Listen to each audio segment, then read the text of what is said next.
అదేం అట్లా ఏం లేదు, మనకు కావాల్సిన వాళ్ళు రావాలి, తీసుకొస్తాను, ఏముంది చట్టం.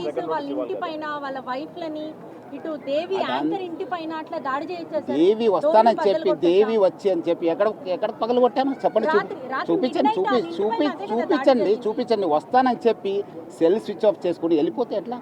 కావాలి కదా మీకు మీరు కరెక్ట్ ఉంటే రండి, ఇన్వెస్టిగేషన్కు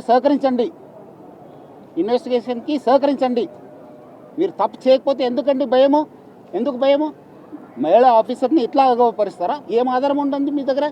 వాళ్ళు ఎట్లా జీవించాలి? వాళ్ళ కుటుంబంలో ఎంత పరిస్థితి? ప్రాపర్ వేలో సిట్ వేశారు, అలా విచారణ చేయొచ్చు, కానీ వితౌట్ నోటీస్ సిట్ అంటేనే ఇన్వెస్టిగేషన్. సిట్ కంటే వేరే ఇన్వెస్టిగేషన్కి సిట్కి ఏం వేరే ఏం లేదు మేడం. సిట్ ఎందుకు వేయాలండి నోటీసు? మనకు కావాల్సిన వాళ్ళు పిలిపిస్తాను, ఎంక్వైరీ చేస్తాను, మీరు రండి. పిలిపించినట్లు రావాలి కదా, ఎందుకు పారిపోతున్నారు? ఏదో నేను బ్యాంకాక్ వెళ్తున్నాను సార్, నేను ఇప్పుడు మీ సిఇఓ గారు ఎక్కడ ఉన్నారండి? రావాలి కదా. చేస్తానండి, ఎక్కడైనా పోతే ఎక్కడున్నా పట్టుకొని వస్తాను, ఎక్కడుంటే పట్టుకొని వస్తాను. నేను చట్టం ముందు ప్రవేశపెడతాను, చట్టంలో చూసుకోండి మీరు.